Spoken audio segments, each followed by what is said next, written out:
अस्सलाम वालेकुम नाज़रीन किराम, उम्मीद है आप लोग खुश व खुरम होंगे और खैर वाफियत से होंगे। आज की इस वीडियो के अंदर मैं आपके सामने ये जिक्र करूंगा कि ख्वाब के सच होने की क्या अलामत होती है, क्या निशानी होती है, कौन सा ख्वाब सच्चा होता है। नाज़रीन किराम, ख्वाब के सच होने की जो निशानी या अलामत है उसको जिक्र करने से पहले मैं आपके सामने ख्वाब की किस्में जिक्र करना चाहता हूँ, क्योंकि जब आप ख्वाबों की किस्मों को जान लेंगे तो आपके लिए ख्वाबों के अंदर फ़र्क करना बड़ा ही आसान हो जाएगा कि मेरा ये ख्वाब किस किस्म के साथ ताल्लुक़ रखता है और मुझे इसके बाद क्या करना चाहिए। आप सल्लल्लाहु अलैहि वसल्लम की हदीस पाक के मुताबिक ख्वाब की 3 किस्में हैं। पहली किस्म है अच्छे ख्वाब, दूसरी है बुरे ख्वाब और तीसरी है नफ्सी ख्वाब। नाज़रीन किराम, अच्छे ख्वाब अल्लाह ताला की तरफ से मिलने वाली एक नेमत है। यही वजह है कि अच्छे ख्वाब देखने के बाद अल्लाह ताला का शुक्र अदा करने की तालीम हमें दी गई है कि जब भी हम अच्छा ख्वाब देखें तो उसको देखने के बाद अल्लाह ताला का शुक्रिया अदा करें।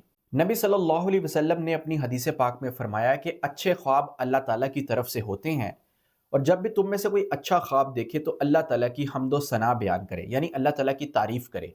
और अच्छे ख्वाब की मिसाल ये हो सकती है कि आप अपने आप को अच्छे तरीके से नमाज पढ़ता हुआ देखें, अल्लाह का जिक्र करता हुआ देखें, कुरान मजीद की तिलावत करता हुआ देखें, किसी गरीब की मदद करता हुआ देखें। अलगरज कोई भी अच्छा काम है जब आप उसको ख्वाब के अंदर करते हुए देखें तो वह एक अच्छा ख्वाब कहलाता है।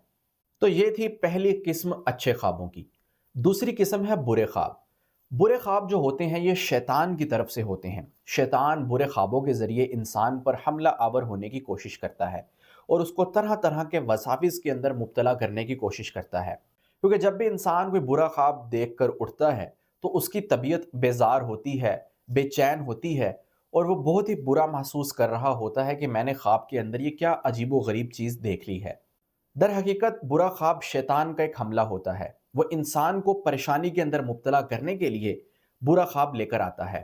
और बुरे ख्वाब की मिसाल ये है कि आप ख्वाब के अंदर मूज़ी चीज़ों को देखें, मूज़ी जानवरों को, जैसे सांप है, बिच्छू है, या इसी तरह आप ख्वाब के अंदर वीरान जगह देखें, कोई गंदगी देखें, नजासत देखें, पखाना देखें, तो ये भी बुरे ख्वाब की किस्म है। या इसकी एक और अच्छी मिसाल आपको देता हूँ कि किस तरह शैतान जो है वो बुरे ख्वाब के ज़रिए हमला आवर होता है। बीवी को ये ख्वाब आता है कि उसका शौहर किसी गैर महरम औरत के साथ किसी गलत काम में मुलव्विस है। हालांकि हकीकत के अंदर शौहर का ऐसा कोई जहन भी नहीं है। अब बीवी ये ख्वाब देखकर उठती है तो फौरन से वो वहम करने लगती है और अपने दिमाग के अंदर गलत तसव्वुर पैदा करना शुरू कर देती है कि इसका फलां औरत के साथ चक्कर हो सकता है। और हकीकत में शौहर जो है वो बिल्कुल पाक है, उसका ऐसा कोई जहन नहीं है, ऐसा कोई इरादा नहीं है। लेकिन शैतान ने अपना काम कर दिया। उसने क्या किया कि उसने बीवी के अंदर एक वसवसा पैदा कर दिया। उसको ये सोचने पर मजबूर कर दिया कि उसका पाक शौहर जो है वो किसी गलत काम में मुलव्विस है, किसी गैर महरम औरत के साथ। तो इसी वजह से दीन इस्लाम में ये कहा गया है कि जब भी आप कोई बुरा ख्वाब देखते हैं तो उसको नज़रअंदाज करें और उसको किसी को मत बताएं। लेकिन हाँ, उससे बचने के जो दीन इस्लाम ने काम बताए हैं वो लाजमी करें, ताकि उस बुरे ख्वाब का शर और नुकसान आपको ना पहुंचे। क्योंकि ये मुमकिन है कि जब भी आप कोई बुरा ख्वाब देखते हैं तो उसका नुकसान या उसका शर आपको पहुंच सकता है अगर आप एहतियाती तदाबीर इख्तियार नहीं करेंगे। क्योंकि दीन इस्लाम ने हमें चंद ऐसे काम बताए हैं कि अगर हम वो कर लेंगे तो हम बुरे ख्वाबों के शर और नुकसान से बच जाएंगे। तो जब भी आप कोई बुरा ख्वाब देखकर उठें तो बाई जानिब 3 मरतबा थुतकार दें, यानी हल्के से थूक के कुछ छींटे 3 मरतबा बाई जानिब निकाल दें। औज़ बिल्लाहि मिनश शैतानिर रजीम 3 मरतबा पढ़ लें और अल्लाह ताला से ये दुआ करें कि या अल्लाह मुझे इस बुरे ख्वाब के शर से बचा लीजिए। और अगर दोबारा सोना हो तो करवट बदल कर सो जाएं। और जब उठें तो हस्बे हैसियत सदका अदा करें, क्योंकि सदका इंसान को आफात और मुसीबतों से बचाता है। और उस बुरे ख्वाब का जिक्र किसी से ना करें, क्योंकि जब बुरे ख्वाब का जिक्र कर दिया जाता है तो ये मुमकिन है कि वो वाक़ई हो सकता है। इसलिए ना तो उसको किसी के साथ जिक्र करें और ना उसकी ताबीर मालूम करें। तो ये थी ख्वाब की दूसरी किस्म, बुरे ख्वाब, शैतानी ख्वाब। और अब बढ़ते हैं तीसरी किस्म की तरफ, नफ्सी ख्वाब। नफ्सी ख्वाब वो ख्वाब होते हैं कि इंसान दिन भर जिस चीज़ को सोचता रहता है वही चीज़ उसके ख्वाब में आ जाती है। रात को सोने से पहले जिस चीज़ को बहुत ज़्यादा सोच रहा है तो वही चीज़, वही काम उसके ख्वाब में आ रहा होता है। नफ्सी ख्वाब की मिसाल ये है कि कोई इंसान दिन भर कारोबार की फ़िक्र में लगा रहता है तो वो ख्वाब में भी यही देख रहा है कि मैं ख्वाब के अंदर वही कारोबार कर रहा हूँ। कोई अपने महबूब के बारे में सोचता रहता है दिन भर और सोने से पहले भी सोचता है तो अपने महबूब को ही वो ख्वाब में देख रहा है। या इसी तरह कोई भी ऐसा काम है जिसको इंसान दिन भर सोचता रहता है और वही चीज़ उसके ख्वाब के अंदर आ रही होती है, तो इसको नफ्सी ख्वाब कहा जाता है। नफ्स की बातें, जहन की बातें, परेशान कुन ख्यालात इनको कहा जाता है। और जब कोई ऐसा ख्वाब देखें तो इस ख्वाब की ना तो कोई ताबीर होती है, ना कोई हकीकत होती है। ऐसे ख्वाबों को जो है वो नज़रअंदाज कर देना चाहिए।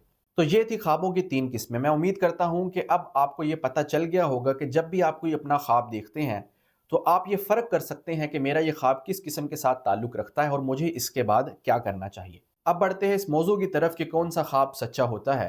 वो कौन सी ऐसी अलामत है कि जिससे ये पता चलता है कि ये ख्वाब सच्चा है। नबी करीम सल्लल्लाहु अलैहि वसल्लम का इरशाद है जिसका मफ़हूम है कि जब ज़माना करीब हो जाएगा तो मोमिन का ख्वाब झूठा नहीं होगा। इस हदीस पाक के अंदर ज़माने के करीब होने से 4 चीज़ें मुराद ली गई हैं। पहली तो ये कि जब क़यामत का वक्त करीब होगा, जब क़यामत की बड़ी बड़ी अलामात नमूदार हो जाएंगी और क़यामत करीब होगी, तो उस वक्त जो मोमिन होगा उसका ख्वाब झूठा नहीं होगा बल्कि सच्चा होगा। दूसरा मतलब ज़माने के करीब होने से इस हदीस पाक में ये लिया गया है कि जब ज़माना बहुत तेज़ी से गुजरेगा, पता ही नहीं चलेगा कि वक्त कैसे गुजर रहा है। जो दिन है वो घंटों के बराबर लगेंगे और हफ्ते दिनों के बराबर लगेंगे और जो महीने हैं वो हफ्तों के बराबर लगेंगे। यानी जब बहुत तेज़ी से वक्त गुजरेगा, उस वक्त ये कहा जा सकता है कि मोमिन का ख्वाब झूठा नहीं होगा बल्कि सच्चा होगा। और ज़माने के करीब होने का तीसरा मतलब ये है कि जब ना रातें इतनी ज़्यादा लंबी हों, ना दिन इतने ज़्यादा लंबे हों, जब ऐसा मौसम आए कि जब दिन भी बराबर हो, रातें भी बराबर हों, तो उस वक्त के अंदर, उस मौसम के अंदर अक्सर ख्वाब सच्चे होते हैं। चौथा जो मतलब ज़माने के करीब होने का लिया गया है वो ये है कि जब सुबह सादिक का वक्त करीब होता है, यानी जब तहज्जुद का वक्त ख़त्म हो जाता है और फजर का वक्त दाखिल हो रहा होता है, उस वक्त जो सुबह सादिक का वक्त होता है वो भी मुराद है, क्योंकि उस वक्त के अंदर भी ख्वाब सच्चे होते हैं। एक और हदीस पाक है जिसमें आप सल्लल्लाहु अलैहि वसल्लम का इरशाद है जिसका मफ़हूम है कि जो लोग सच बोलते हैं तो उनके ख्वाब भी सच्चे होते हैं। तो ये भी एक अलामत है कि सच्चे लोगों का ख्वाब सच्चा होता है। इसी वजह से अंबिया के ख्वाब हमेशा सच होते थे, क्योंकि अंबिया अलैहिमुस्सलाम सच बोलते थे। और औलिया किराम जो अल्लाह ताला के वली होते हैं, जो सच बोलने के आदी होते हैं, तो अक्सर उनके ख्वाब भी सच्चे हो जाते हैं। तो ये हैं वो चंद अलामात जिनके बारे में कहा गया है कि ये ख्वाब के सच होने की तरफ इशारा करते हैं। लेकिन इंसान को फ़ायदा उसी वक्त होता है ख्वाब के सच होने का जब उसका ख्वाब अच्छा होता है, क्योंकि अच्छा ख्वाब अल्लाह ताला की तरफ से एक बशारत इंसान के लिए लेकर आता है, एक खुशी इंसान के लिए लेकर आता है। और कोई भी ये नहीं चाहेगा कि उसका कोई बुरा ख्वाब सच्चा हो। लेकिन हाँ, उससे बचने के जो दीन इस्लाम ने काम बताए हैं वो लाजमी करें, ताकि उस बुरे ख्वाब का शर और नुकसान आपको ना पहुंचे। तो मैं उम्मीद करता हूं कि आपके जितने भी शकूक व शुबहात थे ख्वाबों के मुतल्लिक वो इस वीडियो से दूर हो गए होंगे। अब मैं आपकी इजाज़त चाहता हूं। अस्सलामु अलैकुम।